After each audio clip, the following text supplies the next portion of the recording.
Hi, my name is Dora-Liisa. I am a film major and an aspiring screenwriter. Those are kind of my qualifications for why I guess I'm making this video. So today I'm gonna go through my top 4 on letterboxd. Okay, so I love letterboxd. The second I found it, I was like, this is my calling. Sorry, I sound like I'm just gonna get ahead of this. I know I'm a film bro. I'm quite aware. Okay, so I'm gonna go from like 4 to 1.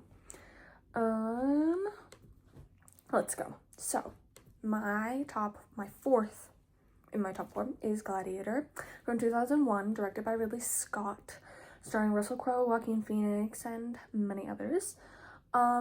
This movie, I actually only watched it about 6 months ago because I wanted to see Gladiator 2. Because I was like, oh my god, the trailer looks good. I am a history buff. I love history. I also love real life stories, though this one is not based off real life stories. Some of the other on my top 4 list are. But I love history. I love Rome. So I was really into this movie.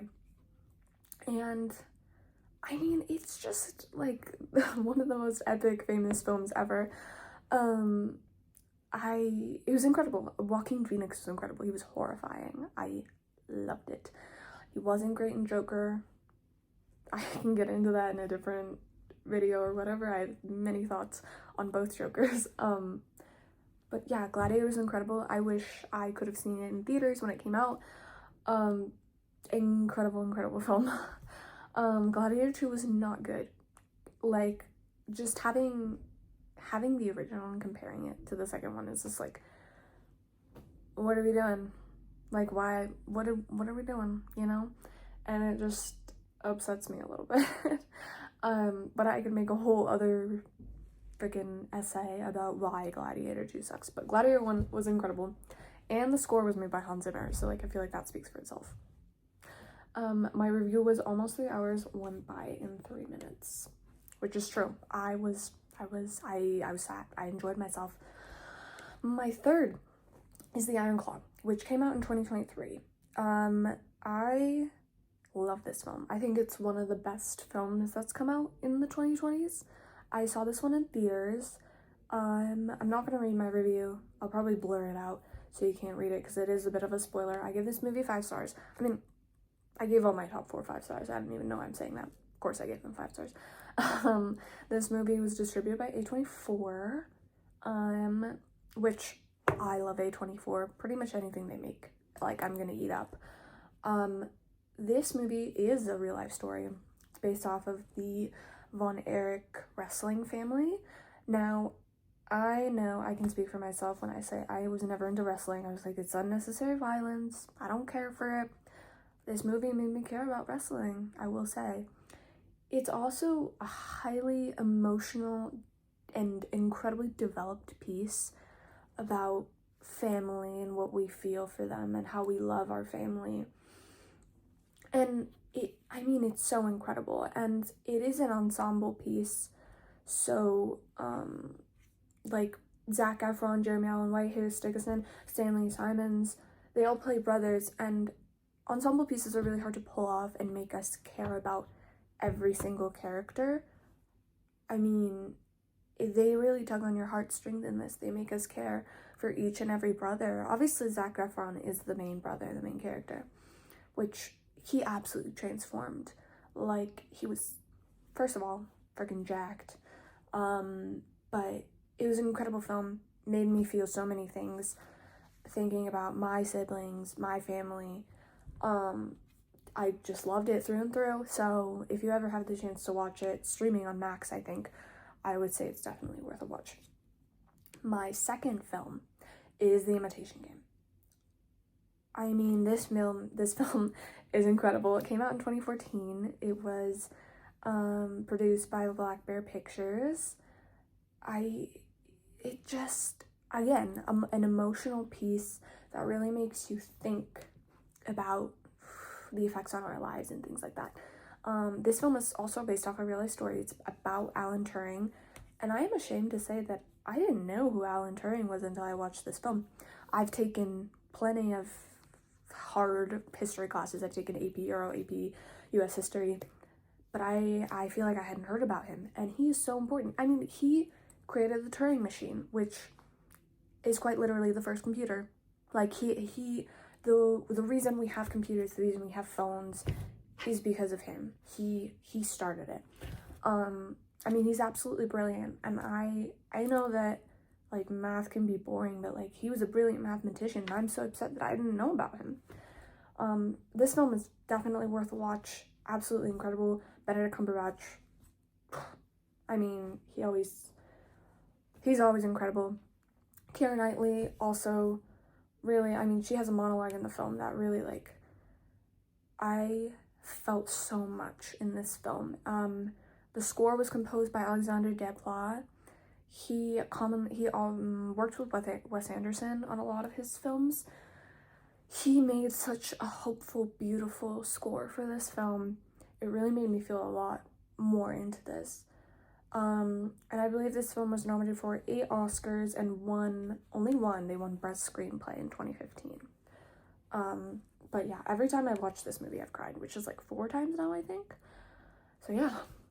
And then my number 1 film is Midsommar, 2019. Also an A24 movie, directed by Ari Aster. One of the craziest people ever. Like, I have so much respect for this man. He is one of the most talented horror directors of this time, I would say, next to, like, Jordan Peele. I mean, I feel like you just have to be a little insane to make the films that he created. He also created Hereditary, Beau's Afraid, and I mean, Midsommar is my favorite film of all time. I watched this film. It, like, changed my life. Genuinely. I mean, I could do an entire separate video on why this film is incredible. I've seen it 5 times now. I have 3 reviews on it. It's just amazing. There is truly nothing else to say. Florence Pugh, absolutely, you cannot look away. You cannot look away. She's absolutely amazing in this. So is everybody else. Jack Rayner, William Jackson Harper, Will Poulter. Everyone really just drags you into this, and it's absolutely gut-wrenching. I'm Eastern European, so I celebrate the actual holiday of Midsummer. Nothing like the movie, just gonna say that. We don't make sacrifices. But this film is obviously a take on original folk horror. But when I watched this film, it gave me a weird, like, I felt weirdly connected to it because they were wearing those traditional clothes that I wear in my culture. Like, I have, like, a white linen shirt with, like, stitching and then, like, colorful skirts. So it was really eerie for me personally because there was the side of home, but also the side that this is horror. This is a horror film. You're meant to be afraid.